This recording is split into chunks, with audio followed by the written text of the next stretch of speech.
Supply Chain Talk, the live webinar with no presentations, no PowerPoint, just talk. Hello and welcome to today's Supply Chain Talk with me, Chris Middleton. You can find my bio on the Supply Chain Talk website, or you can find me at chrismiddleton.company, but it's not compulsory. Far more important is introducing our expert panel to discuss the Supply Chain Balancing Act, how to cope and what to prioritize in an increasingly risky world. Joining me first today is John Guerin, who's Senior Manager, Strategic Sourcing and Procurement for SPX Corporation. For 30 years, John has been an accomplished supply chain leadership veteran across electronic, mechanical, and optics technologies, with 15 years in paper and utilities as well, and 15 years in defense, aerospace, and avionics. So incredibly broad and deep track record there in the industry. And during that time, he's also worked for Honeywell, Collins, L3Harris, DRS, and now SPX Technologies. So welcome, John. I understand you were a bit poorly yesterday, so good to see you today. Next up is Stephen Kravik, who's been working in the supply chain industry for over 15 years with experience in the manufacturing and healthcare sectors. Stephen currently manages the supply chain and customer services team for Fresenius Kabi Canada. That's the Canadian bit of the multinational. And he relies on a global supply chain to bring life-saving medications to patients across Canada, and also medical technologies, I understand. And last up in our amazing trio today, we've got Seb Butt, who's Head of Global Business Development at Kraft, a supplier of supplier intelligence, helping supply chain and procurement teams better understand their own suppliers and risk.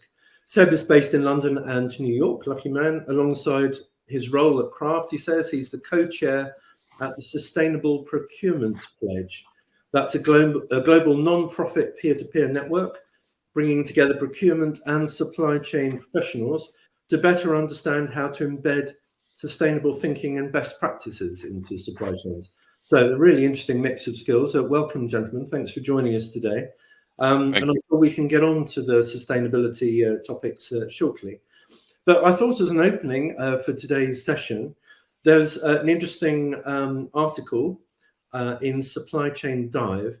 And while we've been talking about issues such as COVID, the pandemic, international tensions, the global economy, and so on, and plus climate change and sustainability, of course, the article in Supply Chain Dive talks about the effects that strike action, or the effect of threatened walkouts, have had on the port of Los Angeles, which can claim to have been the dominant port in the US this century.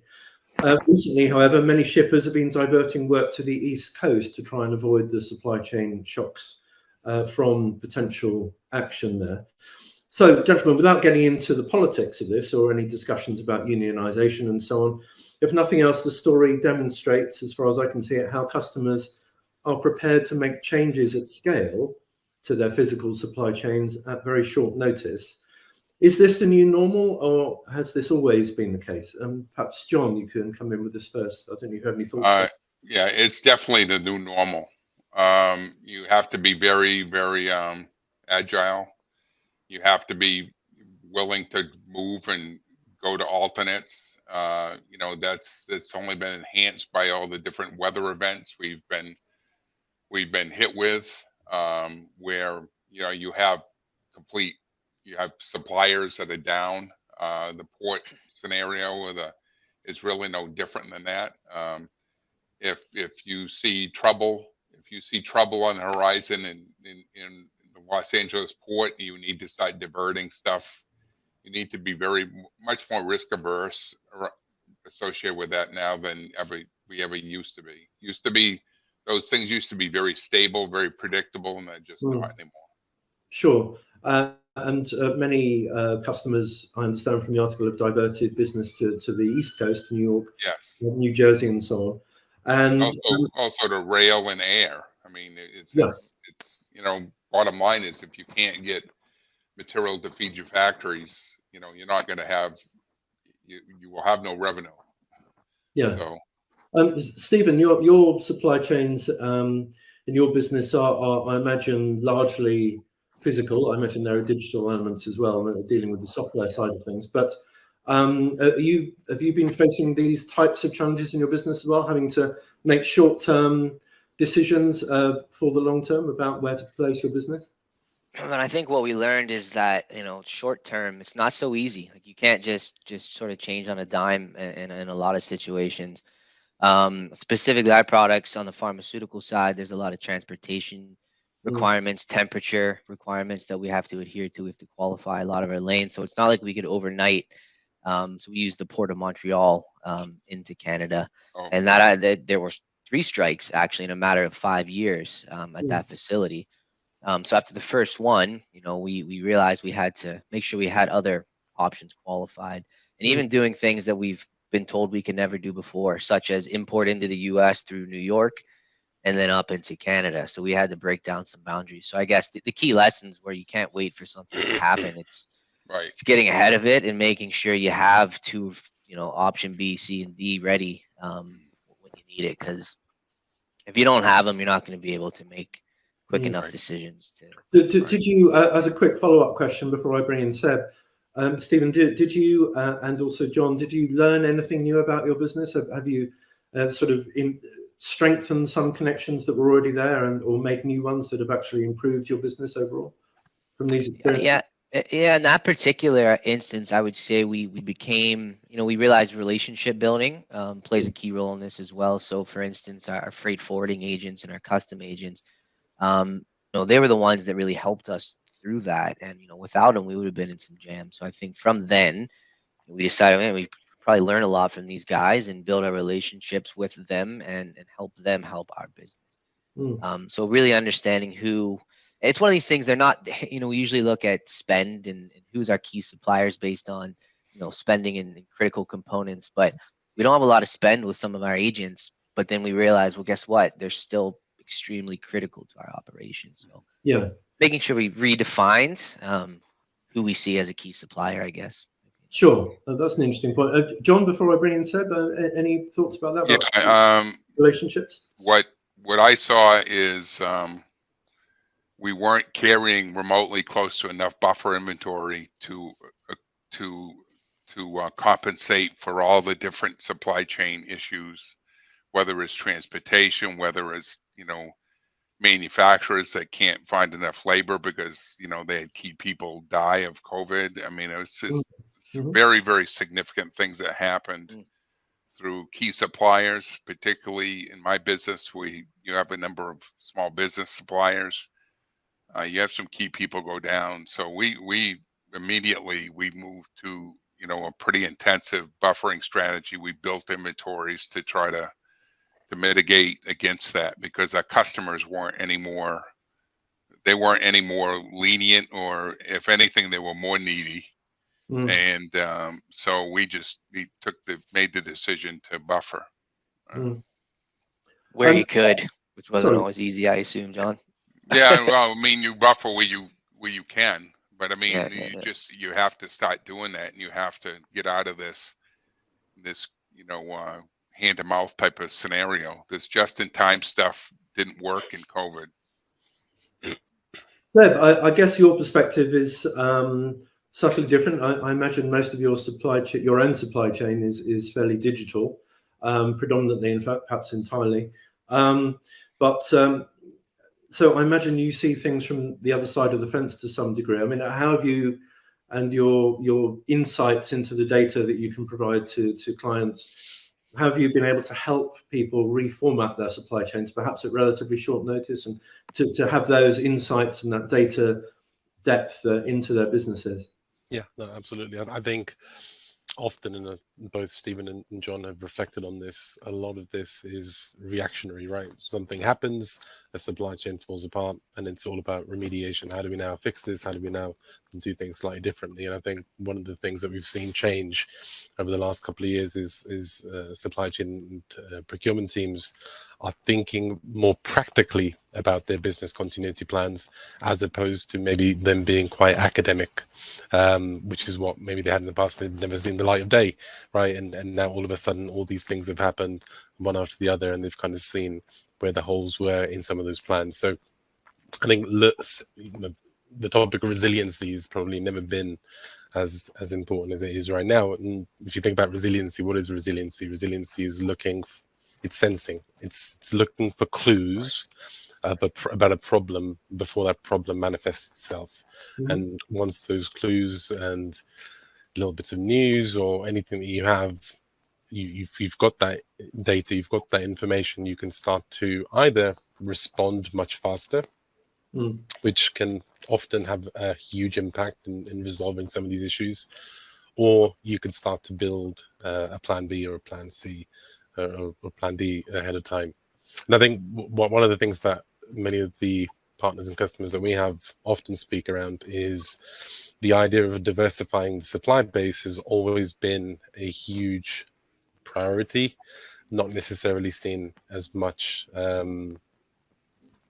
day-to-day activity, and so that's been reinforced as a work stream. Diversify your supply base because things will happen, and there's different ways and means of diversifying the supply base as well, right? So you can have that globally distributed supply chain where you're diversifying and having supplies in different parts of the world, but ultimately if the problem that you have is getting goods onto your shores, that might not be the best strategy or the only strategy that you can use. So you might need to have an alternative just close to home should that become the problem. So I think that's something that we've seen as well with some of those that we work with is to rethink that strategy ahead of time, and not necessarily be so reactionary.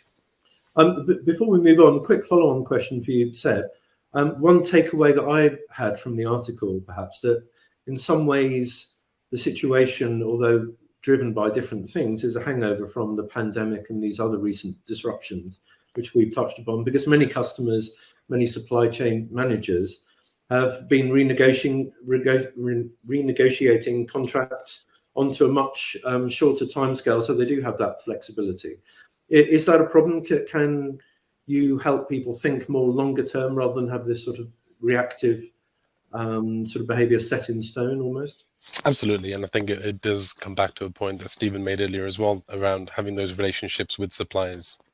You know, if the dynamic changes and you are one of the buyers that doesn't have a, I don't know, priority or a preferential relationship with one of those suppliers, you're going to be at the bottom of the queue when they're picking up the phone to try and resolve issues. So building better relationships with those suppliers, I think, is key to kind of help you get through, and often working with your suppliers, right? Let's say one of your tier one suppliers is where the problem lies. Well, perhaps if you look within the extended supply chain at a tier 2 or a tier 3, maybe there's a solution there. If you've got a good relationship with your tier 1 supplier, well, they may be able to sponsor you in and work closely with one of those tiered suppliers to resolve the problem. So thinking out of the box, thinking about relationships, I think those are some of the things that will make a difference, particularly when it's something that's not expected. And often, you know, you hear about whether some supplier disruptions are unsensible, and that may be true, right? Some things you will not be able to anticipate, but you can prepare well for most of them, and then have at least a way to address it once it happens. Okay, that's an excellent bridge to our first major topic: understanding your weaknesses, predicting disaster, and getting back on your feet fast is our first discussion point. And it seems to me that, you know, this almost a sort of a pile-up of problems we've all faced recently: the pandemic, there's been war in Europe, the economic situation, climate change, you know, extreme weather, all of these things. So I imagine we're all gathering data to some degree about how we're dealing with disasters now, and this will help us to prepare better for the future. John, is that true? Have you been gathering data furiously over the past 2 or 3 years? Yeah, but quite frankly, it's in supply chain, you're always in a risk mitigation mode anyway. So it's just, you just have more things to look at. You have more variables that are now top of mind versus what they used to be. Used to be you could look at some pretty conventional and predictable risk, and now the risk profile, the supply chain risk profile is just many times greater. The opportunities for risk, for supply disruptions, they're just higher than ever. So you're still in risk mitigation mode. It's kind of on steroids. So Sure. For a very traditional supply chain such as yours, John, I'm guessing it's primarily about shifting big boxes on big trucks. I'm guessing. So because you have, for those of you viewers who aren't familiar with the industry or with John's company, SPX deals with sort of HVAC systems, power transmission, detection equipment, and plus interest in robotics and refrigeration and so on.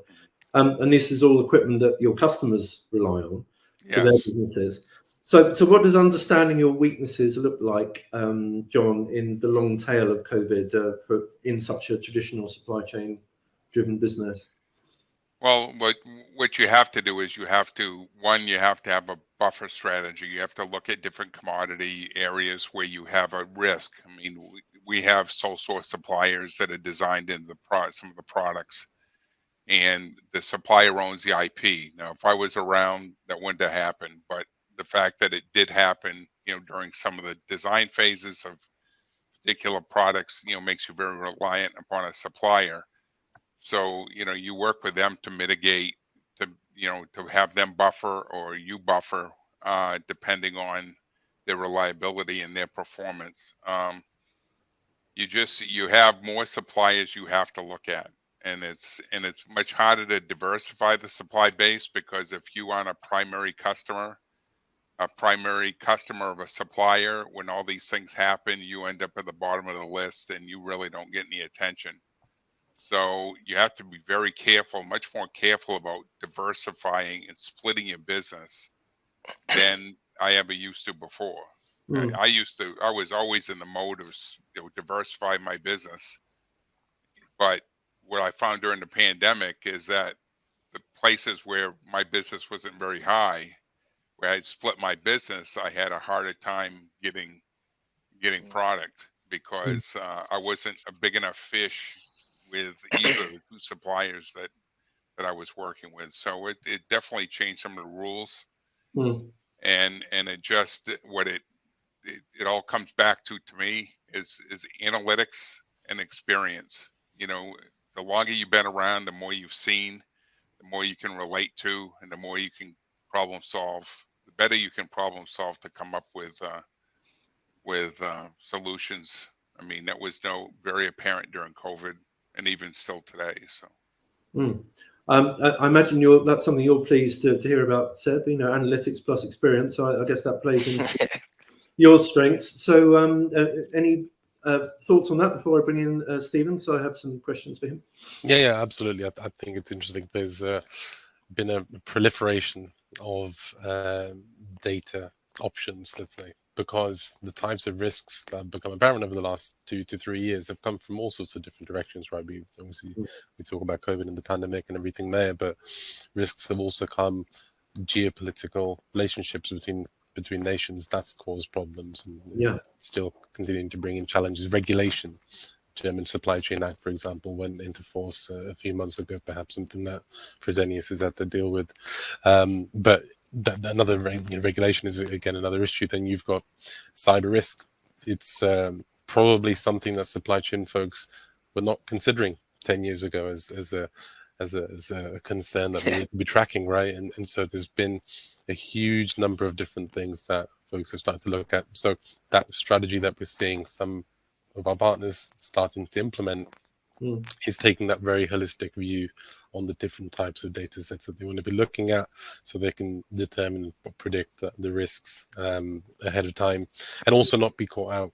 Right, blind spots can be very detrimental, clearly, to supply chains. So they want to have that view, and often we're seeing that there's a case to enable some of your suppliers as well, right? So if you, as a large global enterprise with a huge supply chain around the world, you may have the ability to digest and look at some of these analytics and some of these data options. But one of the things that we're seeing to strengthen these relationships, both upstream and downstream, is kind of sharing that data within your supplier community.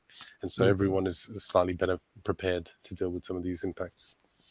And before I just about to bring in Stephen, also the digital supply chain has very much come under attack in recent years. There's been a lot of cybersecurity attacks on the digital supply chain, on upstream and downstream. Absolutely. I mean, just on that point, Chris, excuse me, a lot of large organizations are clearly now integrated, right, in so many different ways. And so the challenges around cyber risk, some of those are obvious challenges where maybe a bit of technology is going to get attacked. Some of those are happening maybe less frequently, but are very detrimental when they happen. For example, data breaches. And then others are topics such as the dark web, right? Some of the information that you maybe are extremely cautious around is getting leaked onto the dark web and kind of getting into the hands of people where it shouldn't have been. These are all new topics that, again, folks were not considering a while back, and so there's a re-education piece required as well. Yeah, ransomware, of course, very much part of that. Stephen, your company is not just in the multinational pharmaceutical space, but also life-saving medical devices for critically and chronically ill patients and so on. So I imagine the pandemic, the COVID pandemic, presented some unique challenges to your company. Opportunities to step up, obviously, into the space itself, but at the same time, lockdowns must have made that uniquely challenging. So you've got an opportunity, but also a huge obstacle to overcome in terms of the supply chain. So what did you learn about the weaknesses, but also the strengths of your supply chain at a time of unique threat, but also perhaps unique need amongst your customers as well? Yeah, I mean, super question. We one of the products that we do procure, import into Canada that's produced in Europe was propofol, and propofol was one of the biggest products used at the early days of COVID in hospitals, putting patients under. And globally, the demand for propofol just went through the roof, and we learned the resiliency and the ability of our manufacturing sites, who thankfully were ready. They did have mitigation plans. They had multiple lines that were prepared, and they were versatile, and they were able to supply quite handily. And we saw a lot of upside, and we got closer to our patients, which is something, in supply chain, sitting behind a computer, a lot of those days it's difficult to do that. So there was a tremendous amount of upside, but at the same time, it certainly taught me to really never be surprised about anything. I mean, just over the last 5 years, you wake up every day and you hear something else that affects. It's global now. Like, everything is global. So I think one thing we've learned, and it's my best friend, my worst enemy. We've done risk assessment. So we do risk assessments on absolutely everything. And we have some models in place. We do this failure mode and effect analysis, and it comes up with these risk priority numbers, and it helps us really, put in line everything that could possibly go wrong, and helps us prioritize what we should focus on and what we should tighten up to be ready for the next big thing, because you can't predict disaster. I mean, that's the other thing. I mean, you'll drive yourself crazy trying to predict the next big thing, but at the same time, I think if you can be ready for multiple scenarios, you might be ready. So yeah, this whole, we haven't done it before. When things are well, you don't see these issues, but as soon as things come to a grinding halt, you start identifying them. And I think that's what we've done. We've taken a pragmatic approach. We're doing these assessments to help us prioritize the unfortunately many weaknesses that we found, but it pointed to the right ones to focus on, so that we're ready for the next thing. Great.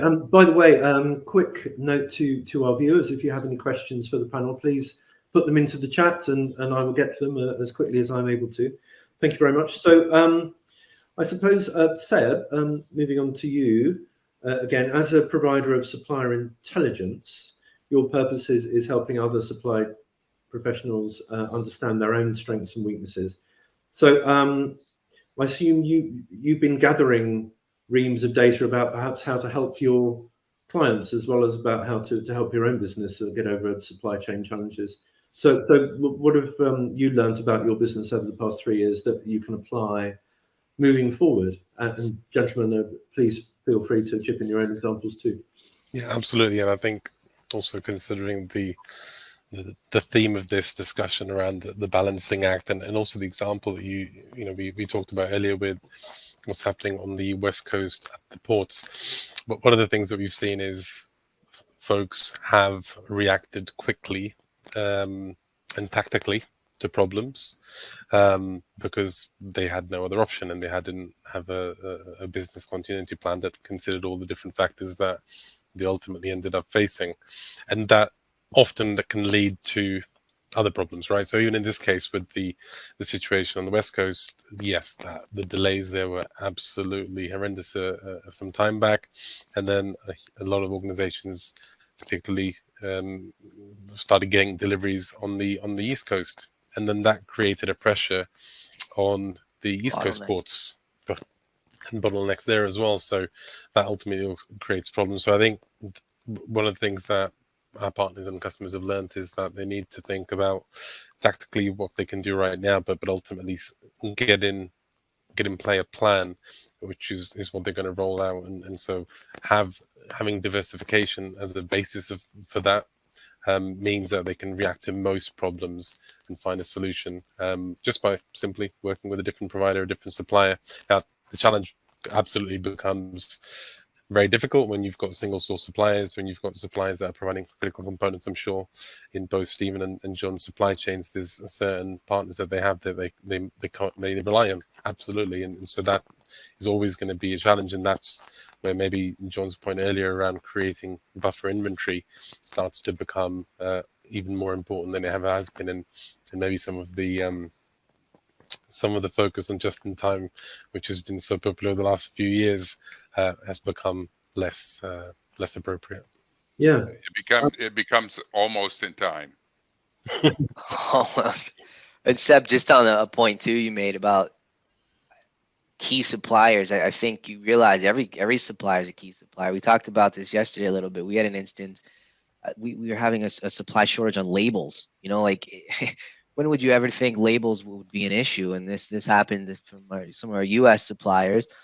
And then we talk, going down the tier to see, we kicked in some Canadian label manufacturers that sort of picked up the slack and helped. But labels, you just never would think it until it sort of happens. And from their perspective, that point around understanding your entire supply chain, or as much as you can, there's never been more important. I think every call that I attend, or many of my colleagues do here at Craft, we are looking at how do we help you understand who are the organizations that exist across the whole supply chain, and that could be often down to tier 3, tier 4, tier 5, and even further, right? And so that has become a source of risk mitigation, absolutely, because again, if you can see problems with some of those tier suppliers happening, you can prepare for that, but also a source of opportunity, because you might, as Stephen just very kindly shared, they were able to find an alternative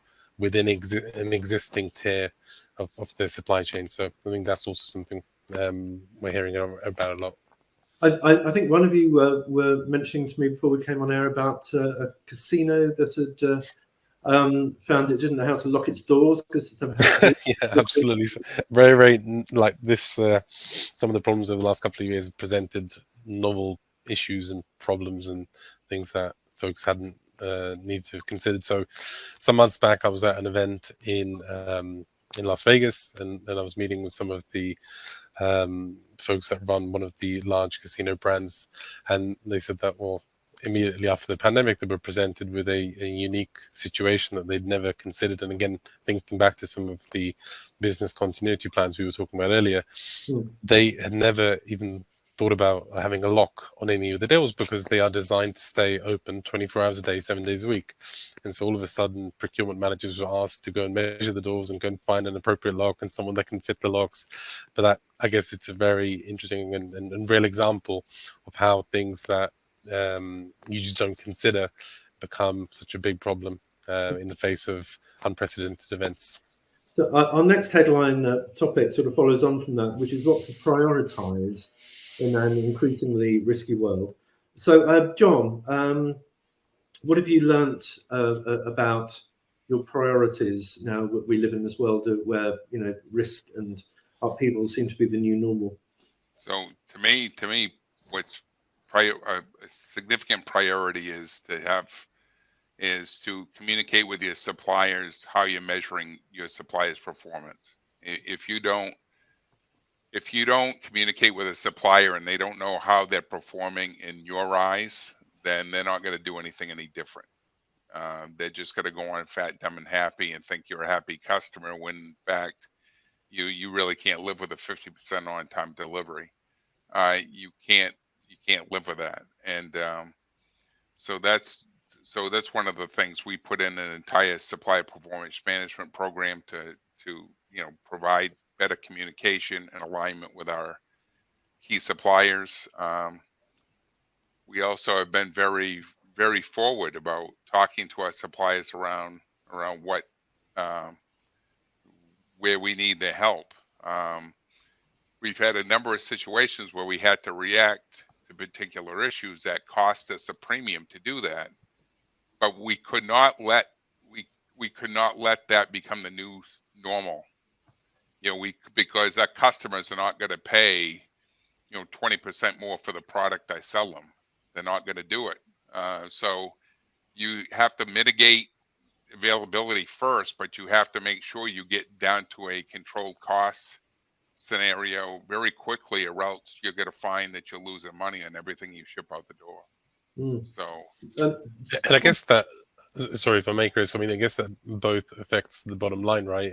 Clearly, John, then your products become cost prohibitive to your customers, but there's other scenarios we saw play out during the pandemic as well that affect cost, but also other factors. So a lot of organizations started using airlines, cargo planes to move goods around, right? And that's way more expensive than you would, I'm sure, have planned for.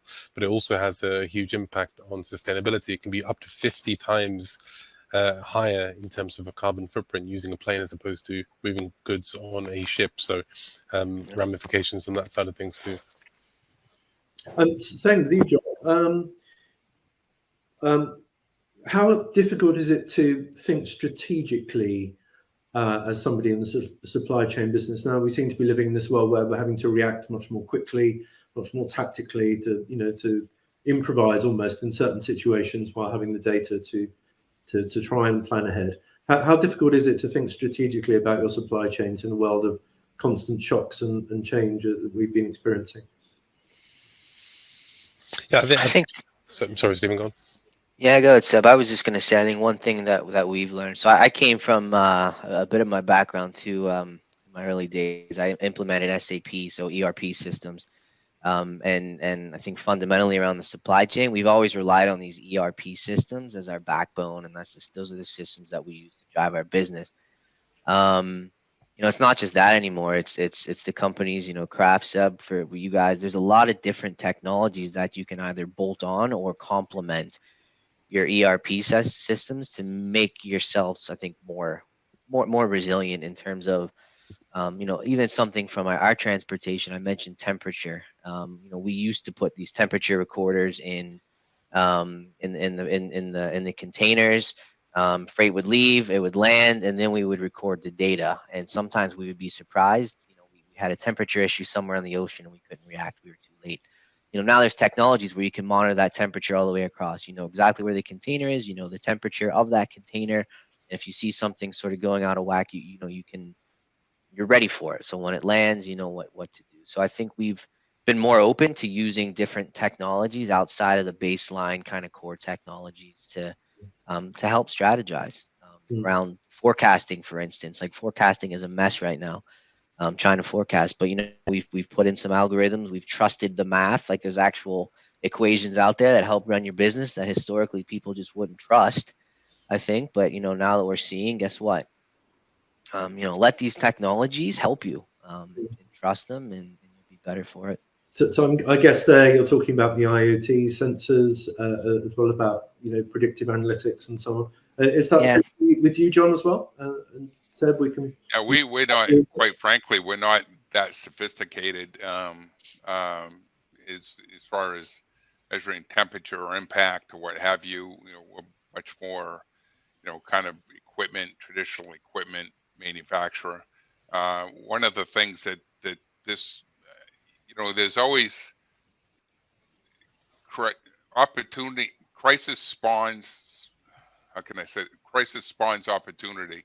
Yeah, So 100%. because of some of the crisis, so I have a lot of people that have been here forever in SPX, and they think the suppliers they've had forever, they're going to be great.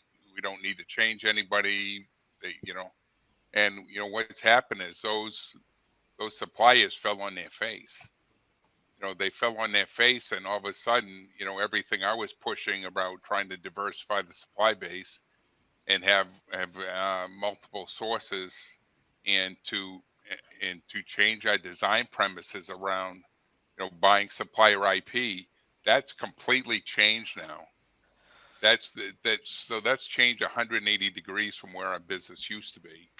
Being a traditional manufacturer, we've been, these crises have actually driven us to run our business smarter and to invest time into looking at alternate sources of supply, which we weren't doing before. Sure. That bridges nicely to our last topic, as we are getting a little short on time. Apologies for that. And that's to do with hardening the supply chain, which I'm interpreting, perhaps wrongly, as applying the lessons of the recent past so that our processes become a little tougher, a little more resilient. So have the past 3 years taught us that we can't afford to cut any corners? I suppose we can also talk about the environmental impacts that Seb was talking about as well. Stephen. I think, yeah, I mean, listen, you simply can't afford to cut corners. I think we knew that before, but we never felt the wrath of it until recently. And I'll go back to I think, John, you were talking about inventories, and I mentioned sort of the mathematical algorithms that we can use to predict forecasting, but also it tells you how much inventory you should hold. And of course, these models always told us to hold a lot more than businesses may be willing to hold. And of course, cash is king, but at the same time, if you don't have inventory, you don't have revenues, you don't have profits. Right.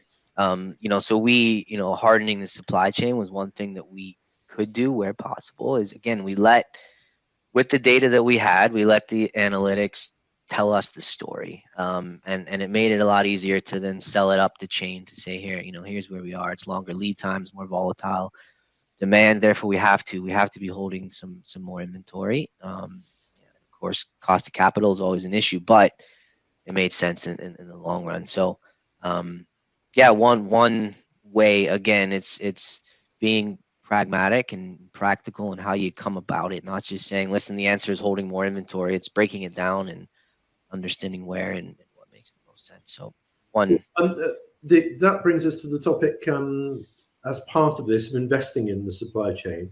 Yeah. Is it better, would you say, to invest in risk avoidance, risk mitigation, or disaster recovery, so actually getting the business back on its feet, or is overall resilience really the key message? Gentlemen, anyone, you're free to. Maybe if I may, I would say that those three tenants should probably form the basis of any strategy, and I think it's hard and possibly false economy to think that you can not include one of those, right? Because if I think anyone who works in the space, if they can avoid it, of course that's going to be the primary goal to avoid anything happening. But ultimately, things are going to happen. Things are going to get through, and problems that we've not even considered are going to become apparent. So having a strategy that allows you to respond fast, having that data to be able to help you make a decision, going back to your observation earlier, Chris, around being more strategic in the decisions that you make, that's all going to be predicated on having that data in an ongoing way. And then finally, that's the only way in which I think you're going to be able to remediate and recover fast enough so that business objectives and priorities are not massively affected. Ultimately, everyone's working for an organization that wants to turn a profit. And so that's where we want to return to as soon as possible. But the lead time to recovery is obviously a priority. John, is that your experience as well? Well, me, some of the biggest issues were, we definitely had some similar issues to that. And one of the things that we tried to do is again, it shifted our focus. Again, we were very traditional, very, our products don't change a lot. So there was a comfort level, kind of a false sense of security. And so one of the things I did when I came here was also we immediately looked at my electronic suppliers that built circuit cards for me. And I come to find out, our circuit cards, our yields were bad. And I'm saying, why are the yields bad? Well, we didn't provide the suppliers any type of testing equipment to do any type of test on any product they shipped to us. So, we were opening ourselves up to have yield problems. We were not building into the base supply chain some common practices that should have been put in place before, but because of a comfort level, it was deemed that it wasn't, that those costs and those efforts weren't necessary. Now they're necessary. They have to be. You have to take that mess out. You can't keep acting like you did 20 years ago or 30 years ago. I mean, you have to be much more agile. Stephen? Yeah, and just to clarify, I saw LinkedIn before I joined. I think you and I, Chris, were going to argue or discuss what's more important, resilience in a supply chain or mitigating risks in a supply chain. But Seb, to your point, I mean, they're one and the same. I mean, you have to mitigate risk to be resilient. Like that's what you're doing. So I think all we've done is really kind of built a script of what we do now to mitigate and be agile.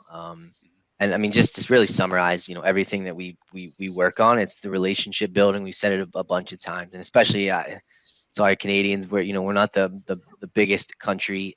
So in terms of pecking order, we're not always at the top. So, I've told my guys we have to, whether it's business reviews with suppliers, whether it's sending them, gift, Christmas cards, just being in touch with them, taking out, doing social events when you can, just building those relationships, because it's, beating down suppliers, at least for us, it just doesn't work anymore. I mean, it's working with instead of, forcing people.